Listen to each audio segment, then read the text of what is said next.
Hey everybody, hope you're doing well. In today's video, I'm going to show you how you can launch your app ID into the App Store. You've always had that app ID, but never know what to do. This tutorial is for you. You don't even need any technical skill in order to build and launch an app. And I'll show you how you can do it.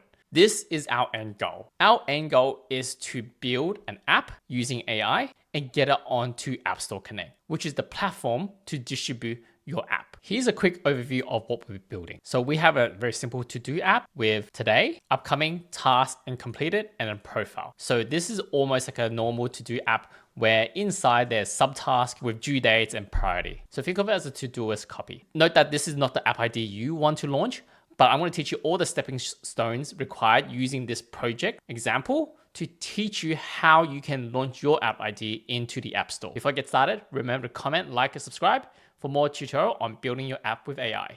First thing, we'll lay the groundwork. As a bare minimum, we need a requirements document. This is simply a document that translates your ID into words. This is absolutely applicable whether you're building with AI or hiring someone else to do it. Let's take a look at an example of what we'll be building here. Our app is called Cascade and is simply a to-do app. And I have translated this idea of mine of a to-do app into requirements document in a markdown file. And very high level, it just has purpose, product summary, goals, intended users, and what the overall journey flow is. And then functional requirement, which is the detailed requirements of what should happen. So for example, a user must be able to create an account using email and password. If you don't know how to write a product spec, get AI to help you write this detailed document and explore all areas of the app. This product spec doesn't need to be 100% complete. It needs to be 80% there, showcasing what exactly are we building. This is a must. Do not neglect this. The next few documents are not necessary, but will help significantly in building with AI. Next is the design MD. So the design MD is basically your design system and token that the AI will understand. So for example, primary color is this. And then what's the typography? We're using Inter here for this app. If you don't know, Google Lab Code has created a good design MD structure, which is what I tend to use. If you want examples of design MD files, you can go to Vault Agents Awesome Design MD. In this example, I've just taken the Airbnb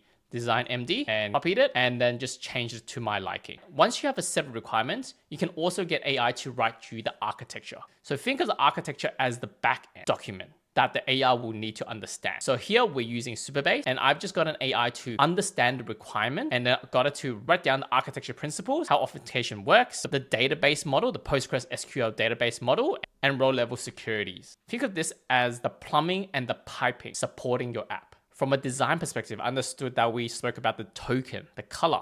What you might also want in order to really steer the AI design of your app is to have a high fidelity. There's a tool called pen.dev, which is great because it uses your existing subscription to the AI models to do the design. How I've got this is I've got it to read the requirements document and create all the screen. And then I spent a lot of time refining it to make it right enough for us to start building. So there is basically the account creation flow and the onboarding flow. And for our to-do app, we have kind of just the usual tabs of today, upcoming, task, and completed, and creating a new task and subtask within. And finally, the profile settings page and empty states. You don't need to do this high fidelity design prep work, but it's ideal because you want the AI agent to focus on building your app based on a set design instead of designing and building at the same time, which may cause a lot of rework at the end. And finally, there is the Agents MD doc. Think of the Agents MD as a standard operating procedure that the AI always reads. So I got AI to create the Agents MD as well. In it, I just told it, hey, we got to look at the requirements document, architecture,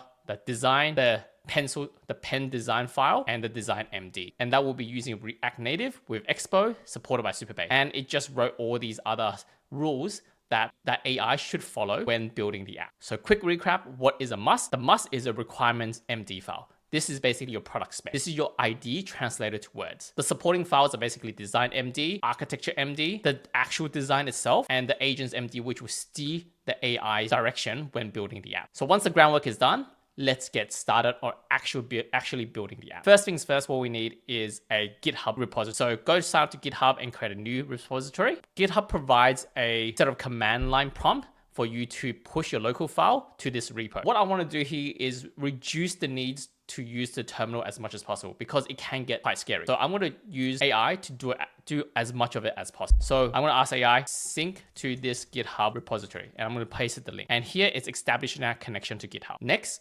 I'm going to create our Supabase project. So if you go to supabase.com, create an account, and press new project. And I'm just going to call this project Cascade. And then you can populate the remaining field. I'm going to leave this region as Asia Pacific and Sydney, and just create a new project here. How I also like to work with AI coding agent is to install the Supabase CLI. CLI is basically command line interface. And by installing it, it allows the AI agent to use terminal to make changes to the Supabase project without you needing to go to the Supabase front end to make specific changes. So to install it, all you gotta do here is copy and paste this prompt. npm install Supabase. If you go back where we are, toggle the bottom and then paste npm install Supabase and press enter. This will basically install Supabase. If it's the first time running it, you may need to authenticate via Supabase. If you ever get stuck, you can always ask the AI to help you. So now we have the GitHub project synced to our local project. We have basically created our Supabase project. What we're gonna do next is essentially start building the app. So remember, we're using React Native with Expo, and there is a way to a new Expo app per the documentation,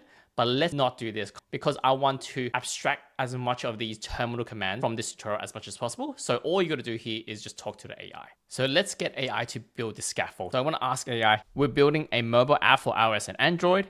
Create a React Native with Expo scaffold for this project. FYI, we are using Supabase as the backend. And it might ask you to validate some decision. And of course, you can say yes. So now it's done. It has basically created the Expo React Native scaffold with Supabase and the latest SDK of version 57. And then it ran a lot of tests, but it told me no product feature requirement is claimed complete. So what I want to do now is let's run this blank app first. So if you go back to the documentation, you can see the command to run it is basically npx expo start, and you need the Android emulator or iOS simulator of some sort because it's not a web app, but you can of course run it on Chrome if it is a web app. And I'm just going to say npx expo start, and this should work on my phone. So if I press I for iOS, and you can see we have now opened the app on the phone, and Cascade is right there. So it's loading the project. This is what it looks like. All blank, nothing much, right? Because we have not started the application build. So what I want to do next is let's create a new chat to clear the context, because context management is very important here. Recall how we have written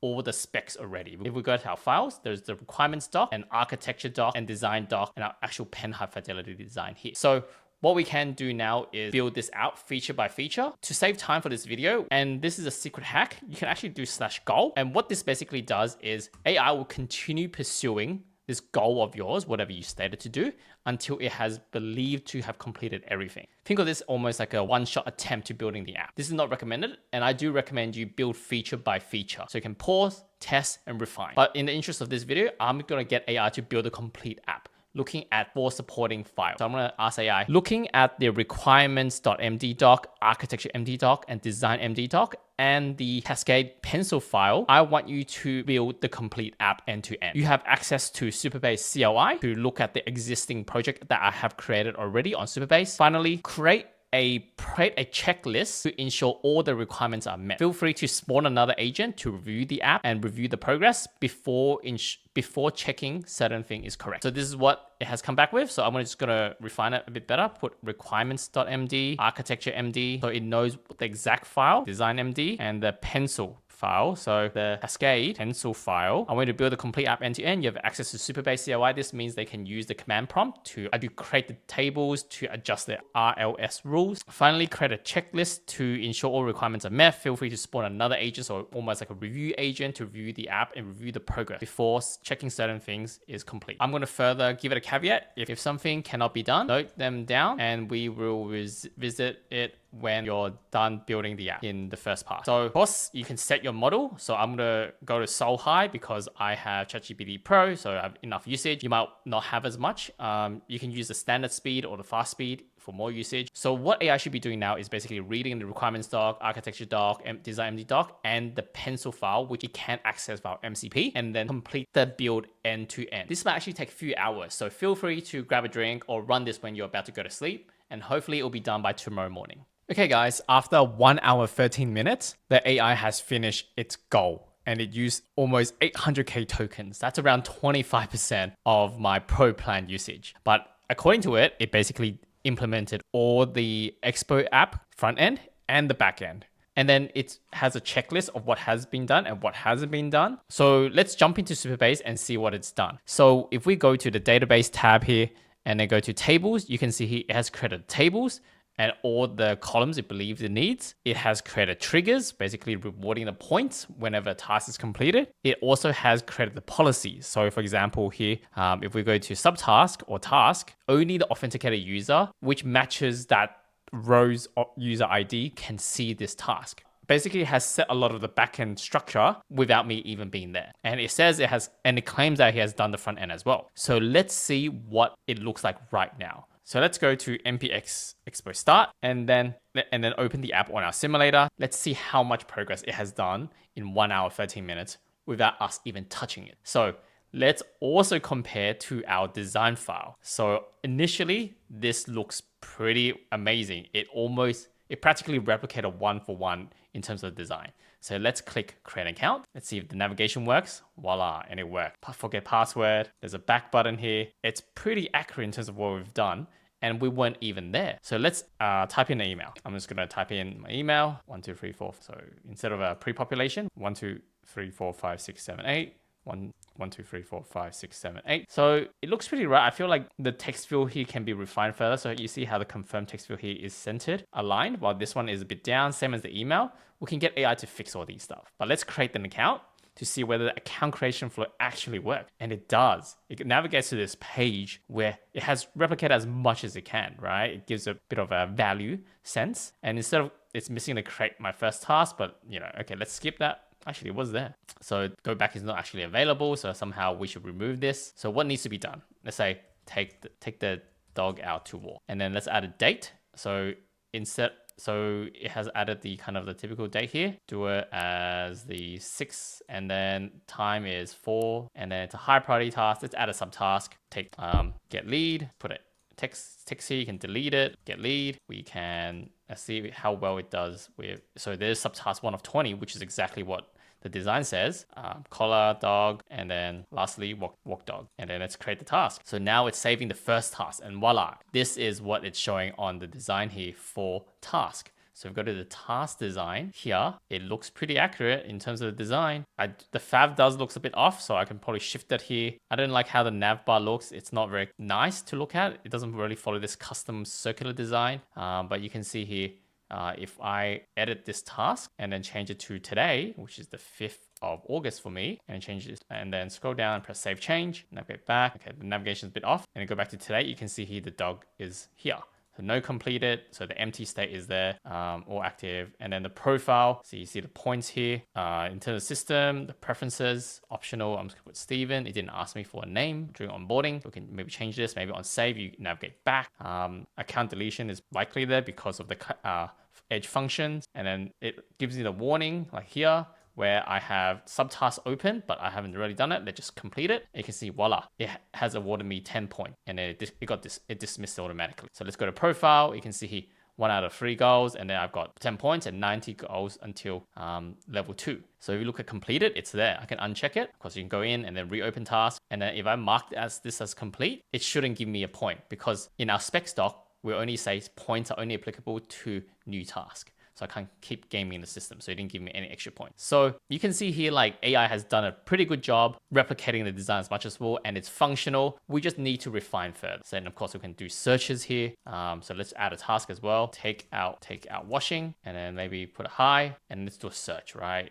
So the take is there. Washing, when you do washing, you see it's not there, and I can mark it, or I can click into it and mark task is complete. So it's all there. It's pretty amazing. You can do filtering, so you can see priority low, high, medium, which kind of looks like a design, but not really. But yeah, it looks pretty awesome in terms of first initial build, right? As I said, this goal functionality, or even building with AI in general, it only gets you probably 70 to 80% there, in my honest opinion, after building so many apps with AI. The refinement is really where you spend a lot of the time. Refining, getting from that 80 to your definition of complete, that 100% that you're happy with, whether that's like minor UI design, minor user experience feel. That is where you spend most of the time. AI will get you 80% there, but it is that 20% you're spending at the end reviewing AI's work and refining it further. Let's say you've spent a lot of time refining it, you're happy with what it looks and how it behaves. Let's actually deploy this to the App Store. The quickest way to do this is actually to sign up to expo.dev. This is basically a CI/CD service that allows you to deploy apps to Android and iOS On the free tier, it gives you 15 Android build and 15 iOS build per month. So, and it's quite simple to set up as well. There's also an expert CLI. So if you go to expert CLI, so you can actually install this to help you deploy it. What you also need is a Apple developer account. That is basically Apple's way of saying you have the right to publish to the App Store. Let's go back to our AI and tell it to help us deploy to the App Store. I want you to help me deploy this version to the App Store, especially App Store Connect, so I can test it on my phone and share it with beta users and subsequently submit it for public use. I have expert.dev configured. I have installed the CLI. In addition, I've also signed up to an Apple developer account. Let me know if there are any other steps I need to do prior to you using Expo to help me submit a build to App Store. So AI has basically come back and say, we're pretty close to App Store ready. It has verified there's an Expert CLI that I've signed in already. We're using Expert SDK and Expert Doctor says everything passed and so on and so on. Ask for confirmation about the app name. Okay. Link it to EAS and then prepare for App Store. It's saying confirm you've got a paid developer account. Yes, I am. So that's fine. And then configure production EAS variables. So where this is our Supabase key.env is get ignored and should not be relied. What you'll do here is set these variables on Expo itself because currently our app is running it and reading it. And then that's how we're able to connect to our Supabase project. But a app build that's uploaded to Play Store would not have the same access to this environmental variable, which are ignored. And these are like important variables that shouldn't be revealed to the public in essence. The changes, okay, that's fine.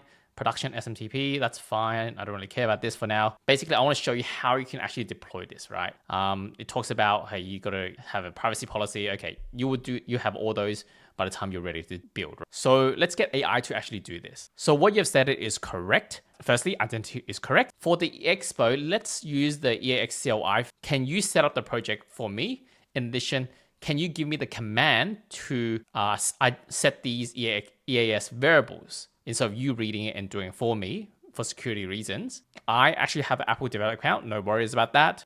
Don't worry about the SMTP, and also do a final commit to GitHub prior to actually deploying it and building it. So what AI has done is basically create the EAS project for me. So we go to expo.dev, you can see Taskade is here. And then what it's done also is did a GitHub commit and finally has given me a set of instructions to set these environmental variables. So you can actually manually go here to the project itself and then go to environmental variables and then click add variables and enter it manually as well. So I'll do that for our Supabase public URL and then our Expo public Supabase publishable key as well. So I won't reveal them to you, but you can actually just find them in these .environment files here. So I've now set those environment variables. I'm going to tell AI, hey, I've set the environment variables and I want the app version to start at 1.0.0 instead. Let me know if you need anything configured on the App Store Connect side. Else, feel free to build and publish the app to TestFlight for me. So AI has came back and say, hey, we need to establish the connection to Apple via EAS. So it has given a set of instructions for us to follow. So I'm just going to log in to my Apple account to establish the connection. So after following these instructions, I've logged into EAS with my Apple account and now it's managing my signing. In addition, I've created on App Store Connect the Taskade app. So now I'm going to tell AI that I've done it. Okay, so I have signed into EAS with your command. In addition, I have created the App Store Connect app record. Do a build and submit it to TestFlight for me. So AI has gave me a status that this build is ready for beta submission. So if we go to Expo, we can see here in the build, it completed. In the submission, it also did an iOS App Store submission. And if we jump back to App Store Connect, and we can see here 1.0.0 has completed the build and it's ready for beta testing. And if you're happy with it, you can actually start the App Store submission process where you put your screenshots on, adding the description text and so populating your store information. So this is how you can easily get AI to help you launch your ID by building you an app and building it and submitting it to App Store. Comment in the section below what you're building and remember to comment, like, and subscribe for more tutorial on building apps. See you next time. Bye.